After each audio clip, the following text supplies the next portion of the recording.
ये हमारा रिलेटिविटी का सेकंड लेक्चर है जिसमें हम देखेंगे माइकलसन मोर्ले एक्सपेरिमेंट। तो माइकलसन और मोर्ले ने एक एक्सपेरिमेंट किया to find the relative velocity of earth with respect to luminiferous ether. ठीक है, ल्यूमिनिफेरस ईथर क्या था वो हमने पहले वाले लेक्चर में देखा था। तो माइकलसन मोर्ले एक्सपेरिमेंट जो था, उस एक्सपेरिमेंट में जिन साइंटिस्टों ने जो इंस्ट्रूमेंट, ऑप्टिकल इंस्ट्रूमेंट का यूज़ किया या फिर बनाया जो एक्सपेरिमेंट को परफॉर्म करने के लिए ऑप्टिकल इंस्ट्रूमेंट, उसका नाम दिया माइकलसन इंटरफेरोमीटर। तो माइकलसन इंटरफेरोमीटर था क्या?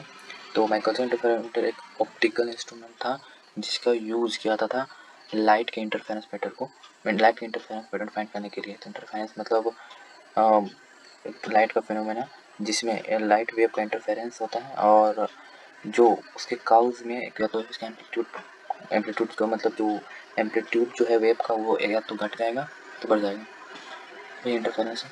तो the interferometer consist of two plane. जो उन्होंने इंटरफेरोमीटर लिया, इस इंटरफेरोमीटर में दो मिरर का यूज़ किया गया, एक M1 एक M2। M2 एक फिक्स मिरर था, सॉरी M1 एक फिक्स मिरर है और M2 जो एक मूवेबल ग्लास है, मूवेबल मिरर है। ठीक है, और ये जो दोनों मिरर हैं वो एक दूसरे के परपेंडिकुलर में रखा हुआ है और जो ये बीम स्प्लिटर है या पार्शियली बीम स्प्लिटर उससे इक्वल डिस्टेंस पे दोनों रखा हुआ है। ये पार्शियली सिल्वर्ड ग्लास यानी कि कुछ लाइट वेव को अपने पास होने देगा, कुछ को रिफ्लेक्ट कर देगा। ठीक है, और इसे हमने नाम दिया जी, जो 45 डिग्री के एंगल पे यहाँ पे रखा हुआ है। ठीक है, हम देखते हैं इसका वर्किंग फंक्शन क्या है। और ये सबको ऑब्जर्व करने के लिए हमने एक टेलीस्कोप लिया है यहाँ पे। ठीक है, इसका वर्किंग फंक्शन देखते हैं। इसका वर्किंग फंक्शन क्या है?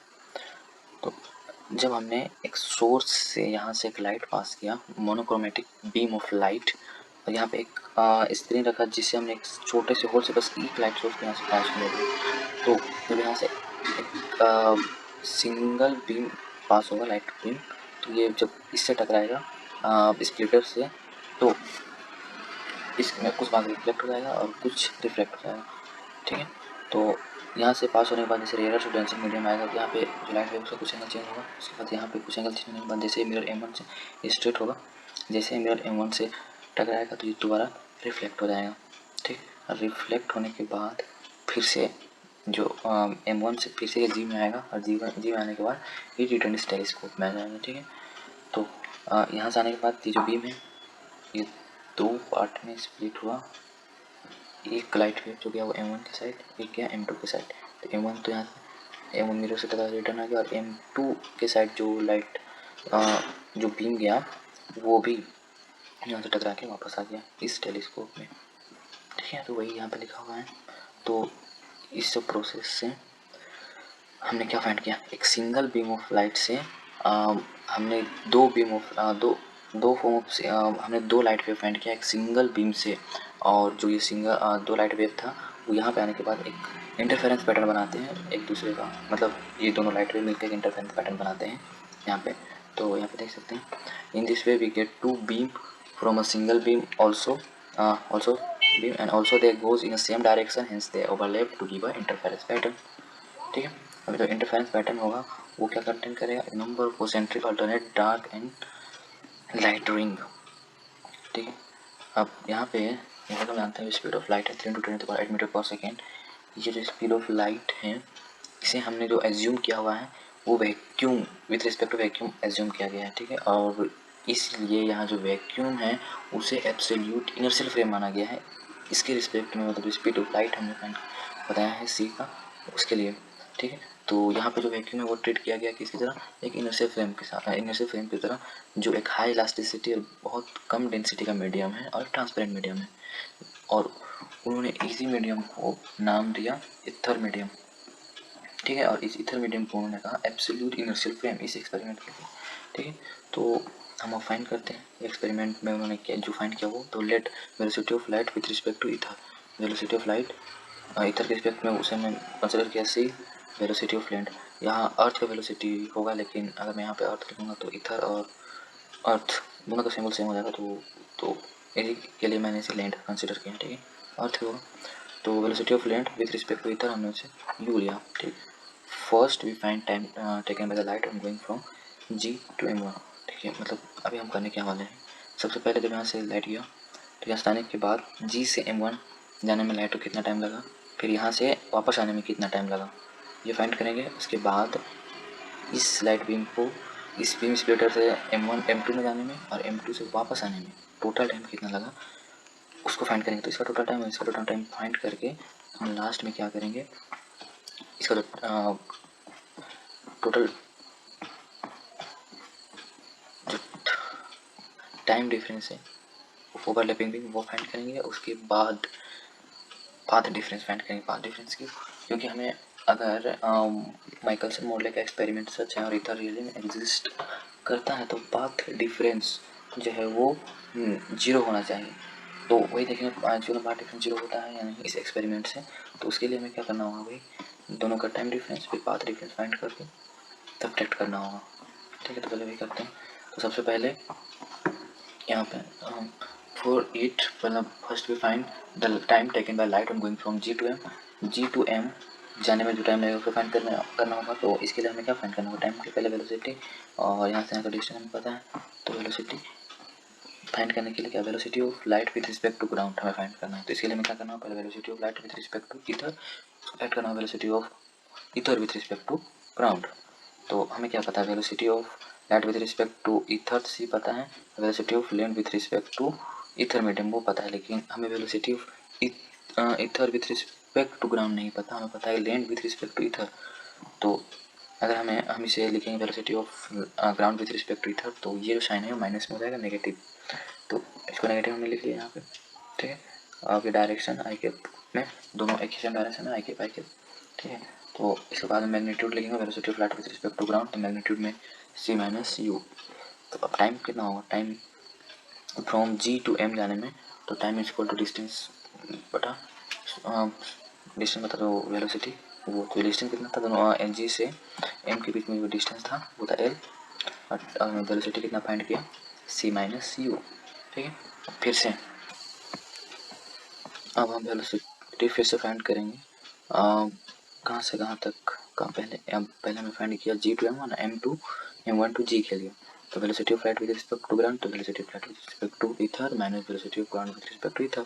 तो इसमें क्या होगा, बस साइन नेगेटिव हो जाएगा, क्योंकि इस बार जो C है वो नेगेटिव डायरेक्शन में आ रहा है इस साइड से। इस बार जो है वो C जो आ रहा है इस डायरेक्शन से आ रहा है, तो जो C होगा वो बस नेगेटिव होगा। ठीक है, तो यहाँ पे C, अब इसका मैग्नीट्यूड फाइंड करेंगे तो प्लस आ जाएगा, क्योंकि नेगेटिव दोनों से बाहर, उसका मैग्नीट्यूड पॉजिटिव। अब टाइम कितना लगा, तो टाइम के लिए डिस्टेंस बता, वो हमने वेलोसिटी है वो, तो इतना आएगा हमारा जो टाइम है from M1 to G return आने में। ठीक, तो total time taken by light beam, अब टोटल टाइम यहाँ G से M1 तक जाने में और वहाँ से फिर से वापस आने में जो टाइम लगेगा वो टोटल टाइम, उसके बाद वो फिर टेलीस्कोप पे जाएगा। टोटल टाइम के दोनों पे ऐड करेंगे, तो ऐड करने के लिए सिंपल जो है कैलकुलेशन वो हमने किया, तो हमारे पास जो आया वो इतना आया टाइम, तो 2LC बाय सी स्क्वायर माइनस सी स्क्वायर टाइम लगा टोटल टाइम लाइट बीम को G से M1 तक, मिरर M1 तक जाने में, और M1 मिरर से फिर से वापस G जो पार्सल सिल्वर ग्लास था वहाँ तक आने में, उसके बाद फिर टेलीस्कोप में। अब दूसरा केस, अब लाइट को G से M1 जाने M2 के तक जाने में और वहाँ से वापस आने में कितना टाइम लगा वो फाइंड करेंगे। तो उसके लिए फिर से हमें पहले वेलोसिटी फाइंड करना होगा, light with respect to ground, velocity of light with respect to ground. यहाँ पे कीज थोड़ा चेंज हो जाता है। ठीक है, इसमें वेक्टर एडिशन रूल का यूज़ करेंगे। तो फर्स्ट कितनी जब लाइट गया उस ऊपर M1 M2 की तरफ, और जो वेलोसिटी था वो इस डायरेक्शन में था, नेगेटिव था, तो जो हमारा ये रिटर्न होगा C वो इस डायरेक्शन में होगा। तो यहाँ अपना पाइथागोरस थ्योरम को यूज़ करके velocity of light with respect to ground find करेंगे, तो वो इतना आएगा। ठीक है, टाइम कितना होगा, तो फिर भी डिस्टेंस L ही था, और जो हमारे पास है velocity of light with respect to ground वो हमने लिख दिया। अब फिर से हमें टाइम फाइंड करना है, रिटर्न जो यहाँ से M1 M2 से G तक आने में जितना टाइम लगेगा वो फाइंड करना है। ठीक है, तो इस केस में फिर से light with respect to ground, velocity of light with respect to ground return आने में इधर, और जो वेलोसिटी यू तो था वो तो इधर ही था नेगेटिव डायरेक्शन में। ठीक है, तो इसका रिजल्टेंट होगा जो C होगा, स्पीड ऑफ लाइट इधर होगा, यू क्या है वेलोसिटी ऑफ, यहाँ पर देखिए लिखा हुआ velocity of length with respect to media, मतलब इथर मीडिया वो यू। तो ये यहाँ पे था ये डायरेक्शन, तो यहाँ पे भी यू नेगेटिव ही होगा। फिर से पाइथागोरस थ्योरम को यूज करेंगे तो हमें velocity of light with respect to ground मिल जाएगा। फिर से टाइम वही एल बाय डिस्टेंस बाय जो वेलोसिटी आया वो टोटल टाइम के लिए क्या करेंगे, दोनों को ऐड कर देंगे। सिंपली दोनों को ऐड करने पर हमारे पास टोटल टाइम आएगा इतना। अब हमें टोटल टाइम मिल गया तो हमने फर्स्ट में क्या बोला था टाइम, उसके बाद टाइम डिफरेंस फाइंड करेंगे। तो टाइम डिफरेंस के लिए क्या करना होगा, इस टाइम को नहीं, इससे पहले इस रूट को सोल्व कर लेंगे हम पहले। तो इस रूट को सोल्व करते हैं चलिए। Two L by c under root 1 minus u square by c square, ये रूट में 1/2 तो ऊपर गया तो -1/2। अब इसको हम सोल्व करेंगे बाइनोमियल एक्सपेंशन से। तो इसको सोल्व करते हैं, एक्सप्रेशन कितना आएगा 2l/c, इसको एक्सपेंड करेंगे बाइनोमियली। तो 1 प्लस ए एन एक्स, अब जो minus u square by c square है, बाकी के टर्म को नेगलेक्ट कर देंगे क्योंकि जो यू होगा वो सी के रिस्पेक्ट में बहुत छोटा होगा, ठीक है। तो आगे का टर्म हायर टर्म जो होगा यू का स्क्वायर, मतलब फिर से स्क्वायर में आएगा टोटल का, तो वो टर्म बहुत छोटा हो जाएगा, किसी उसको नेगलेक्ट कर देंगे यहाँ पे। तो हमारे पास जो फाइनल टर्म बचा इतना, ठीक है। अब इसी तरह टी1 जो हमारे पास आया था उसको भी बाइनोमियल एक्सपेंड करेंगे, तो उसको बाइनोमियल एक्सपेंड करने के बाद हमारे पास कितना है ये। तो फाइनली हमारे पास जो टी2 का वैल्यू आया वो इतना, टी1 जो आया वो इतना। अब हमें टाइम डिफरेंस फाइंड करेंगे, ठीक। टाइम डिफरेंस के लिए क्या दो टी1 को टी2 से माइनस, तो टी1 को टी2 से माइनस करेंगे तो इतना आएगा हमारे पास वैल्यू, ठीक है। टाइम डिफरेंस, अब हमें पाथ डिफरेंस फाइंड करना है। तब तो हम बता पाएंगे कि एक्चुअल में उसके बीच में पाथ डिफरेंस था या नहीं। तब तो पता चलेगा इधर के एग्जिस्टेंस का। Path difference between overlapping beam, तो पाथ डिफरेंस के लिए सी इंटू डेल्टा यानी कि टाइम डिफरेंस। तो स्पीड सी था स्पीड ऑफ लाइट, एंड जो टाइम डिफरेंस आया वो सीधे से कैंसिल, तो जो बचा वो इतना आया एक्चुअल में जो पाथ डिफरेंस था, ठीक है। अब उन्होंने क्या किया एक्सपेरिमेंट में, जो ऑपरेटर था उसको रोटेट कर दिया था 90 डिग्री से रोटेट कर दिया।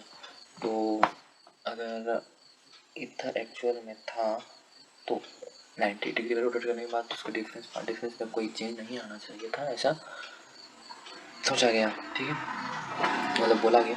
तो अब फाइंड करते हैं, तो जब इसको 90 डिग्री से रोटेट करते हैं तो क्या होगा, जो पाथ डिफरेंस टाइम डिफरेंस था उसका साइन चेंज, और पाथ डिफरेंस का भी साइन चेंज ही होगा और प्रोसेस वही रहेगा। तो यहाँ पे जो पाथ अब टोटल जो चेंज पाथ डिफरेंस आया दोनों में, इसमें और इसमें, वो जब हमने फाइंड किया तो हमारे पास इतना 2l स्क्वायर में सी स्क्वायर ये आया पाथ डिफरेंस। तो हम यहाँ से देख सकते हैं कि जो पाथ डिफरेंस आया वो वो जीरो नहीं आया। अब जीरो नहीं आया का मतलब क्या, देखिए यहाँ पे जो पाथ डिफरेंस आया दोनों ओवरलैपिंग बीम के बीच वो कितना था 2lu square by C square. तो यहाँ पे एक्सपेरिमेंटली जब उन्होंने साइंटिस्ट माइकलसन मोर्ले ने एक्सपेरिमेंट किया, तो एक्सपेरिमेंटली उन्होंने कहा कि इन दोनों ओवरलैपिंग लाइट वेव है उनके बीच में 90 डिग्री पे जब हम रोटेट कर देंगे तो कोई भी पाथ डिफरेंस जो है वो नहीं आएगा।